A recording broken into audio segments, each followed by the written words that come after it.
मैं चित्तौड़गढ़ बोल रहा हूँ। त्याग और बलिदान का प्रतीक। हाँ, मैं वही चित्तौड़गढ़ हूँ जो कभी मेवाड़ की राजधानी हुआ करता था। मैं मेवाड़ की राजधानी रहा। मेरी मिट्टी के कण कण में शौर्य बलिदान की खुशबू आती है।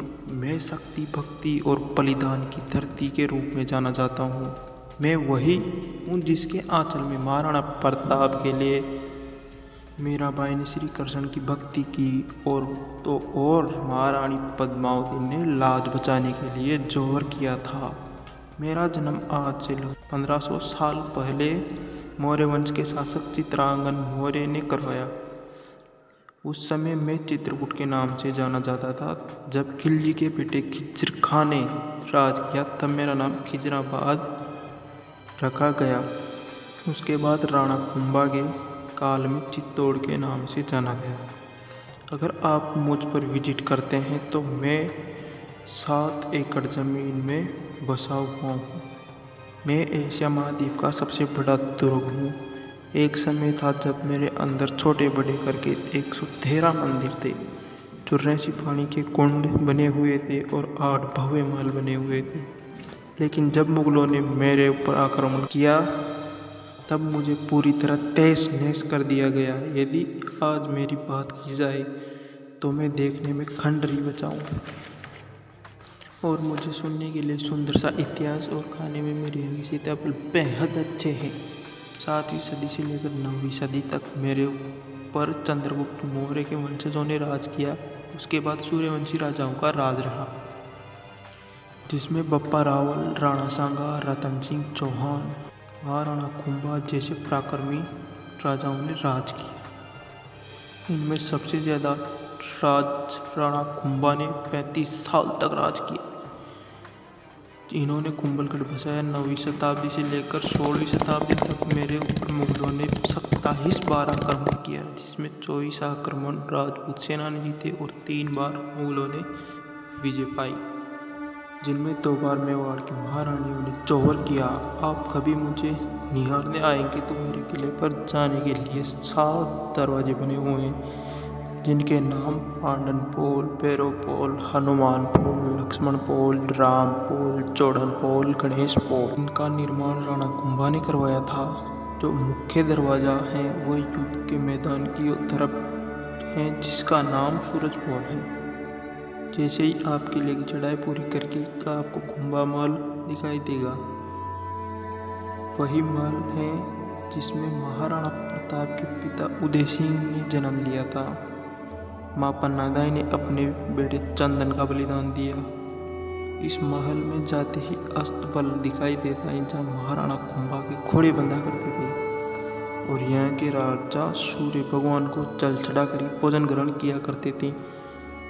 और अगर बारिश की वजह से सूरज ना दिखाई दे तो 50 किलो सोने का सूरज बनाया गया था ताकि सूर्य को जल चढ़ा सके और भोजन ग्रहण कर सके। इस महल को 2 भागों में बांटा गया है, जिनको चनाना मर्दाना के नाम से जाना जाता है। इस महल में एक सुरंग बनी हुई है जो सीधा गोमुख कुंड में जाकर खुलती है, जिसमें रानियां जाके नहा कर आती थी। कुंभा महल से आगे जौहर पर स्थान दिखाई देता है। मेरे सीने में जौहर के रूप में जो दर्द है उसे सदियों तक भुलाया नहीं जा सकता। 13वीं शताब्दी में आक्रमणकारी अलाउद्दीन खिलजी ने मुझ पर आक्रमण किया था। आपको पता है, वह मेरे ऊपर चढ़ाई करके युद्ध नहीं जीत सकता था, इसलिए उसने 6 महीना बाहर घेरा डाल रखा था,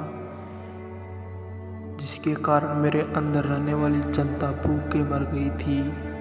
जिसके बाद में राव रतन सिंह अलाउद्दीन खिलजी से संधि करने के लिए प्रस्ताव रखा और अलाउद्दीन खिलजी ने राव रतन सिंह को धोखे से बंदी बना लिया, जिनको कोरा और बादल चुड़ा लेते हैं। लेकिन इस युद्ध में राजपूत सेना पूर्ण रूप से हार जाती है और उस समय चित्तौड़ की महारानी पद्मावती अपने साथ 16,000 रानियों, दासियों, अपनी सहेलियों को अग्निकुंड के हवाले कर देती हैं और जौहर कर लेती हैं और मिट्टी में समा जाती हैं। उसके बाद 1534 में दूसरा जौहर हुआ, जिसमें बहादुर शाह ने आक्रमण किया। जिसमें रानी कर्णावती और 13,000 रानियों से बलिदान दिया था और जौहर किया था। और इसके बाद तीसरा आक्रमण अकबर ने किया था, वही अकबर जिसको आप द ग्रेट अकबर के नाम से जानते हैं। उस समय मेवाड़ के राजा थे महाराणा प्रताप के पिता उदय सिंह जी महाराज, और वो जयमल और फत्ता के लिए दुर्ग को सौंप कर खुद उदयपुर चले गए थे, और उसी समय उन्होंने उदयपुर बसाया था। उस टाइम पे भी चोर हुआ। इस समय अकबर ने मेरी मिट्टी को लाल रंग में बदल दिया था। 30,000 कत्लेआम किया था यहाँ पर। यह दर्द में अब भी मेरे सीने में छुपा कर बैठा हूँ, कभी भुलाया नहीं जा सकता इसको। और इसके बाद जौहर कुंड के पास आपको विजय स्तंभ दिखेगा, जिसका निर्माण महाराणा कुंभा ने करवाया था। मालवा के युद्ध में उन्होंने विजय प्राप्त करी और इस विजय स्तंभ का निर्माण करवाया था। विजय स्तंभ 9 मंजिला इमारत है, जिनके डिजाइनर है जेता नापा पोमा पुंजा। इसकी ऊंचाई 122 मीटर है, इसका आधार 35 फीट है। इनमें 157 सीढ़ियाँ लगी हुई है। इसकी तीसरी मंजिल पर 9 बार अल्लाह लिखा हुआ है। इसकी 9वीं मंजिल का स्वरूप सिंह ने पुनर्निर्माण करवाया था। उपेंद्रनाथ जी ने इन्हें विष्णु ध्वजगढ़ की उपमा दी थी। हरमन गोइट ने मूर्तियों का अजायबघर कहा। टोड ने कुतुब मीनार से श्रेष्ठ बताया, और फर्ग्यूसन ने तुलना की थी इनकी टार्जन टावर से, जो रोम में बना हुआ है।